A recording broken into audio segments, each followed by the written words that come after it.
केंद्र सरकार के नए आईटी नियमों को लेकर हंगामा बरपा है।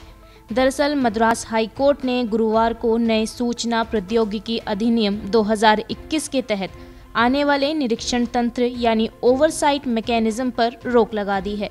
अदालत का मानना है कि ये मीडिया से उसकी आज़ादी छीन सकता है और हाई कोर्ट ने ये कहते हुए इंफॉर्मेशन टेक्नोलॉजी मध्यस्थ दिशा निर्देश और डिजिटल मीडिया आचार संहिता नियम 2021 के रूल 9 के सब रूल 1 और सब रूल 3 पर रोक लगाने का अंतरिम आदेश जारी किया है। ये मुद्दा गायक टीएम कृष्णा और डिजिटल न्यूज़ पब्लिक एसोसिएशन की रूल 9 के सब रूल 1 और 3 के खिलाफ हाईकोर्ट में दायर याचिका से जुड़ा है।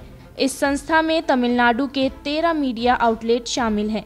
नए डिजिटल नियमों के तहत लाए गए रूल 9 का सब रूल 1 कहता है कि प्रकाशक प्रेस परिषद के दिशा निर्देशों और केबल टीवी कोड के तहत पत्रकारों के लिए आचार संहिता का पालन करेगा, जबकि सब रूल 3 में नियमों का उल्लंघन करने की स्थिति में पब्लिशर के खिलाफ आई शिकायतों का निपटारा करने के लिए 3 स्तरीय ढांचे का जिक्र किया गया है। इसके स्तर 3 में केंद्र द्वारा लाया गया ओवरसाइट मैकेनिज्म है। मद्रास हाई कोर्ट में दायर इस याचिका में बहस की गई कि ऐसा निगरानी तंत्र जिसमें सरकारी अधिकारी शामिल होंगे, ये मीडिया के संपादकीय कामकाज में राज्य का हस्तक्षेप है। अदालत ने याचिकाओं पर संज्ञान लेते हुए अपने फैसले में कहा, पहली बार देखने से लगता है कि सरकार द्वारा मीडिया को नियंत्रित करने के लिए निगरानी तंत्र मीडिया को उसकी स्वतंत्रता से वंचित कर सकता है और हो सकता है कि लोकतंत्र का चौथा स्तंभ बिल्कुल बचे ही ना। गौरतलब है कि मद्रास हाई कोर्ट अकेला नहीं है जिसने केंद्र के नए डिजिटल नियमों पर चिंता जताई हो। उससे पहले बॉम्बे हाई कोर्ट ने भी कुछ ऐसा ही फैसला दिया था। बॉम्बे उच्च न्यायालय ने भी आईटी एक्ट के नियम 9 के सब रूल 1 और 3 पर रोक लगा दी थी। मीडिया वर्ग से नए डिजिटल नियमों के अलग अलग हिस्सों के खिलाफ आवाज़ उठाई गई है।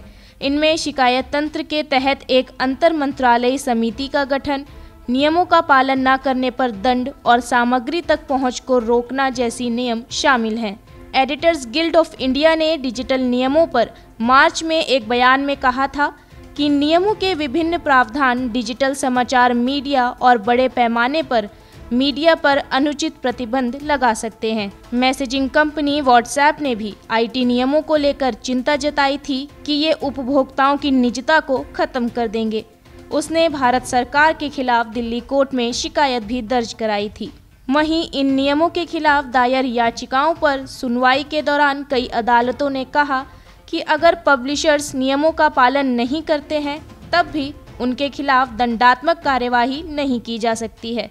यहाँ तक कि सुप्रीम कोर्ट भी ऐसी याचिका पर विचार कर रहा है जिसके जरिए नए डिजिटल नियमों के खिलाफ दायर याचिकाओं को इकट्ठा कर दिया जाए। अदालत की चिंताओं से इतर केंद्र आईटी नियमों का बचाव करता आया है। सरकार ने दिल्ली हाई कोर्ट में आईटी नियमों की संवैधानिक वैधानिकता का बचाव करते हुए इन नियमों का उद्देश्य अभिव्यक्ति की स्वतंत्रता का गलत इस्तेमाल होने से रोकना बताया था। सरफरोशी मोमिन, गो न्यूज़।